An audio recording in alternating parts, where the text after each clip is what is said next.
Hello everyone, and welcome back to Moosemeister Plays Victoria 2 as France. Now remember yesterday when I uploaded 2 videos and said I would be doing that from now on? Well, I'm not going to be doing that from now on. However, I will instead be uploading one Victoria 2 video from this series, and, you know, after I finish this series, probably I'll keep playing Victoria 2 because it is my favorite game, and one video from a new series, from another strategy game, almost certainly either Crusader Kings 2 or Europa Universalis 4, which means almost certainly Europa Universalis 4, since Crusader Kings 2 just runs a lot longer than my attention span lasts, basically. I do like the game, it is a good game, but I have some difficulty really getting somewhere in it. Anyway, that's that. Oh, also, I have a Twitter account now, so that is... I believe it's Moosemeister TV. You can look it up. So yeah, follow that and hear me jabber about nerdy things even more. Also, I'll post links to my latest videos and various updates on what I'm doing with this channel. All right, admin stuff out of the way. What was I doing? I'm never going to remember what I was doing last time. Never. The USCA wasn't bankrupt already. And they still exist. That's actually, you know, only Nicaragua has gained independence. They usually totally fall apart. Good for them. So, we are nearing 1870. Is really the big thing right now. What am I? Okay, I'm trying to get that. And once we hit 1870, a lot of techs unlock. But most importantly, machine guns unlocks. And that greatly increases the chance of me getting colonial negotiations. See, plus 25% if I have machine guns. Also plus 25% if I have economic responsibility. Which is this one. Oh, that's a concept. I never get that one because I just don't consider diplomatic influence plus 20% to be that important. That way, what's going on over here? Yeah, well, I'll take good school system. I like faster literacy rate. I know it's not that important, but I still have forgotten to look up whether it's subsidies or pensions that you want. I never remember for whatever reason.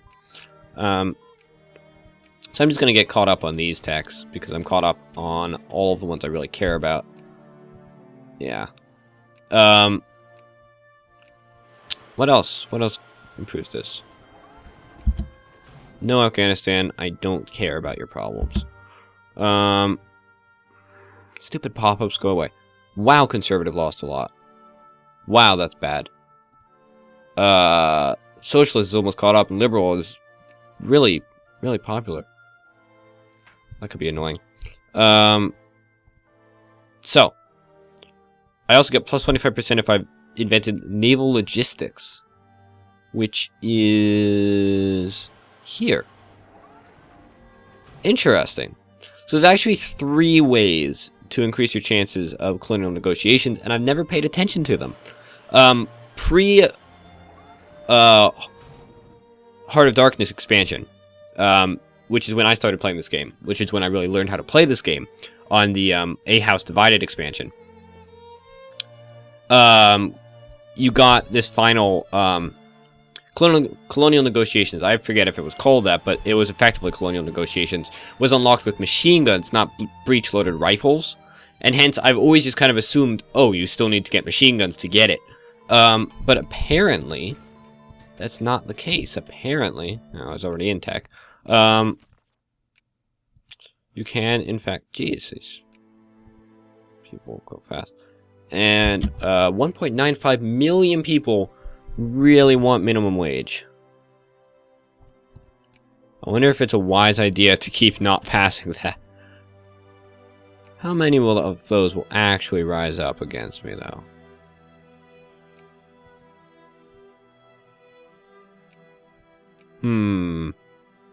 Chink minimum wage. Minimum wage plus 20%, immigrant attraction plus 1%.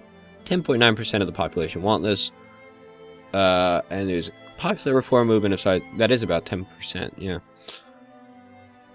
You know, why are the liberals voting for this? Right, liberals support social reforms. Liberals want to enact further political reforms, but will also support social reform under conditions of high militancy. Well, I don't know about you, but I don't call 0.89 high militancy. That's kind of odd.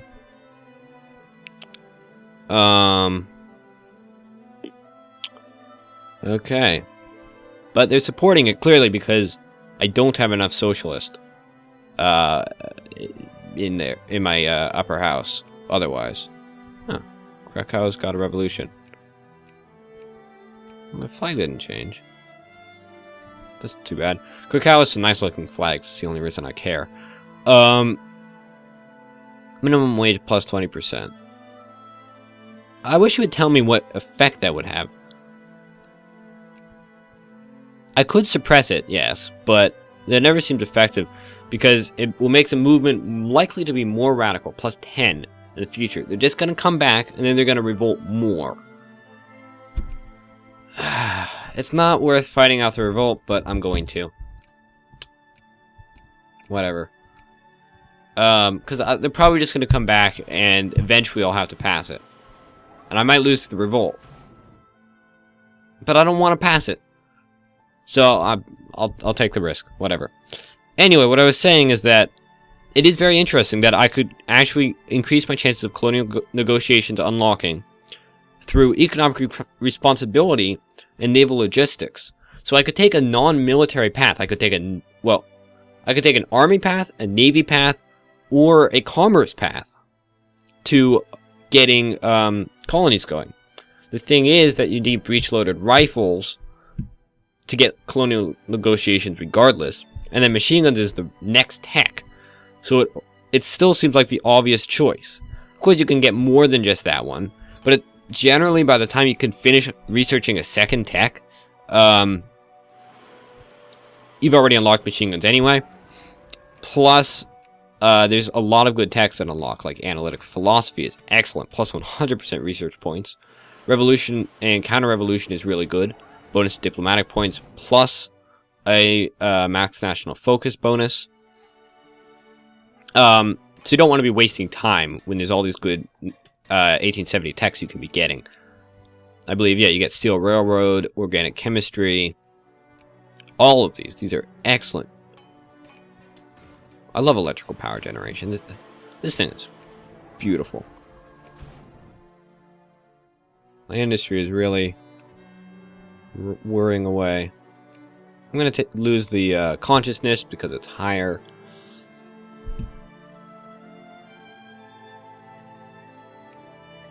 I want the jingoism.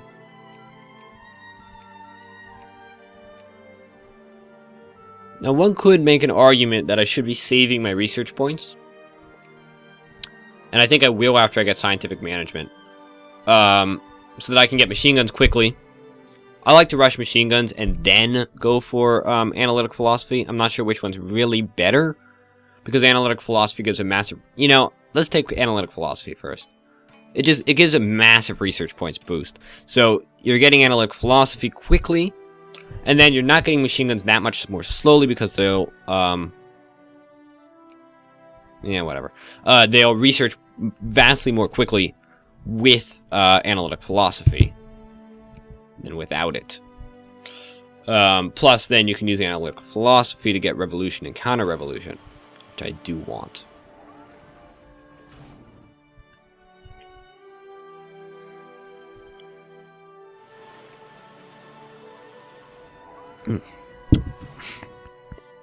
Sorry. My throat feels kind of weird.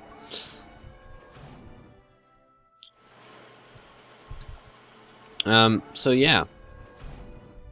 Basically just waiting for 1870. Stop costing me prestige, you stupid events. That's really about it. So not much to talk about. I just ate some really good pizza. That's not relevant, but it was really good pizza.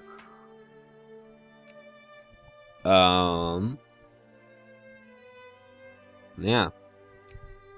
Can build some more armies. Build a lot more armies. I'm gonna take infantry because I always seem to be low on infantry.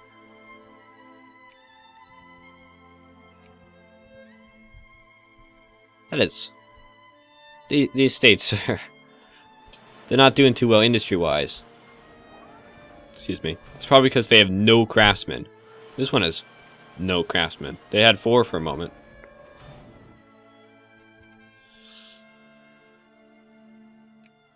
Yes, all must see our splendor. I really want to overtake the U.S. in prestige, but no, they're a full 100 prestige ahead of me.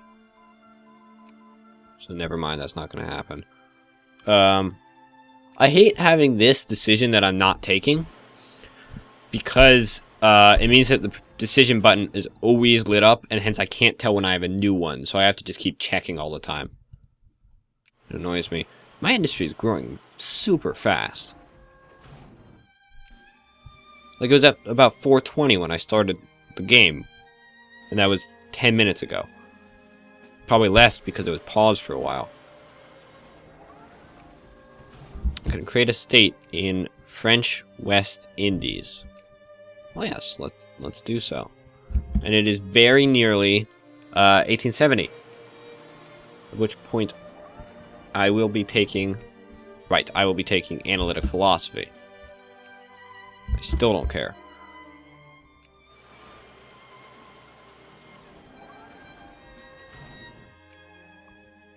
Lost indeed.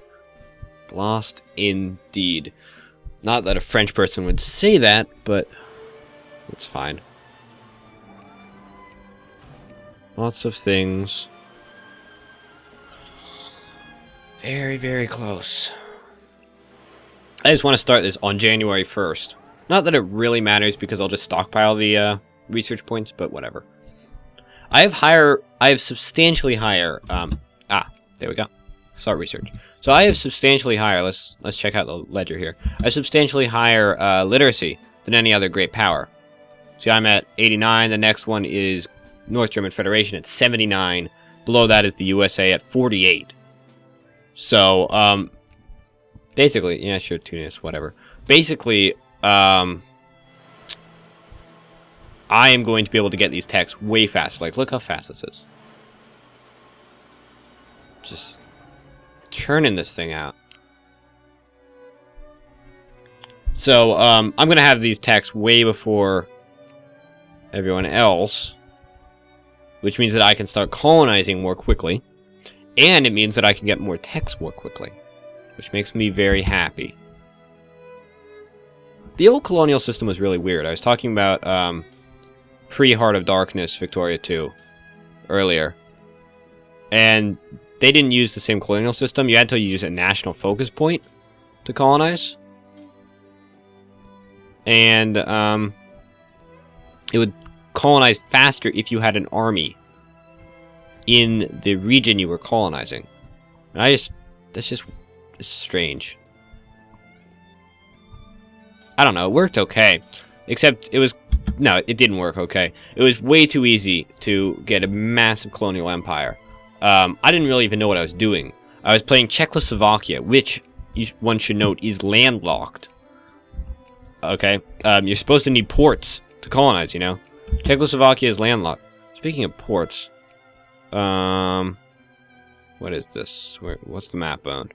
I know there's a map mode, and I've been forgetting to use it. Naval, there we go. I just need to make sure that all of my naval bases are properly upgraded. Well, that one sure isn't. What was I saying? Okay, Czechoslovakia has no ports. And, what do all of these colors mean? I really don't know.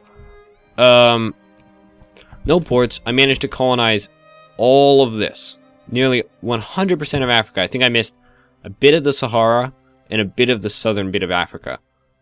As a nation with no ports. What the heck? That's extremely broken. I could probably get all of it now. I didn't know what I was doing then. I was at like 60 hours into the game.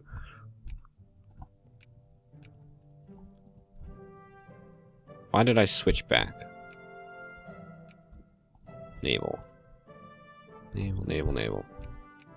This doesn't strike me as very useful, except I can see the colors and hence figure out where my port provinces are.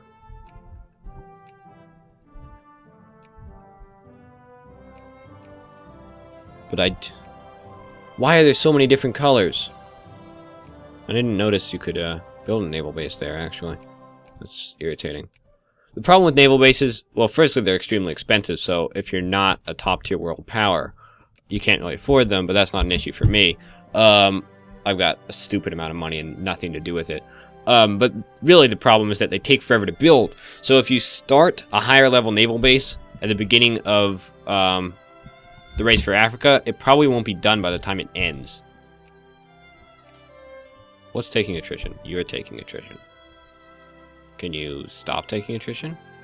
It also annoys me that you take attrition when you meet the force limit. I think you should only take attrition when you exceed the force limit. Fine, I'll split you in half. You go stand here.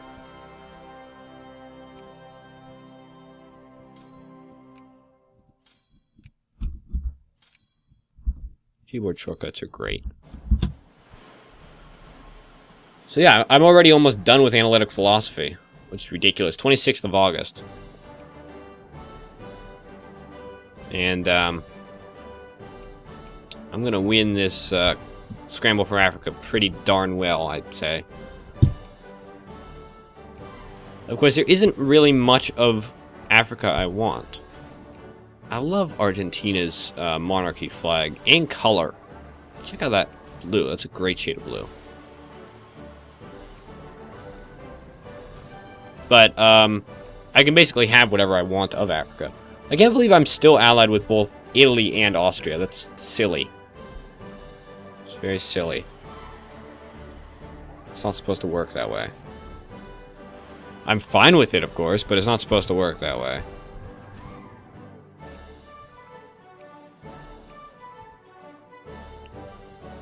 I've almost caught the UK already in industry score.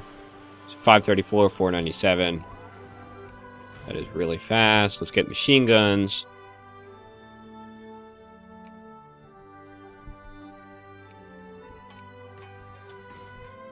The North German Federation also doesn't have any African holdings.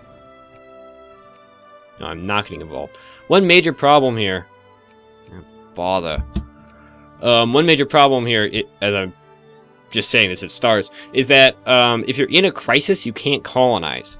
And once I saw all of the great powers get involved in a crisis, and then the Ottomans took almost all of Africa, because they weren't a great power. So the secondary powers are actually in a better position if there's a crisis going on, because they're not involved in the crisis, but they can still colonize. It's irritating. Resolve. Resolve quickly. This could ruin everything.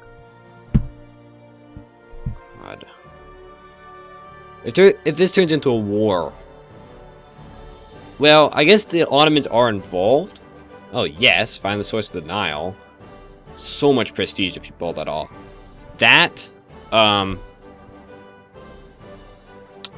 know, I should back Austria because they're my ally, but I don't know. I'll back whoever's stronger. Yeah, whatever. Source of the Nile, North Pole, South Pole are all amazing score-wise. Prestige-wise. They give you like 50 plus prestige. It's wonderful. They can often just kind of boost you to #1 in prestige, which I could really use because I'm way behind the US, although they seem to be stagnating. I don't know where they got all that prestige from. France is usually way ahead of me, whoever I'm playing. So Germany wants to support Russia. Everyone wants to support Russia. Basically, screw you, Austria and Greece.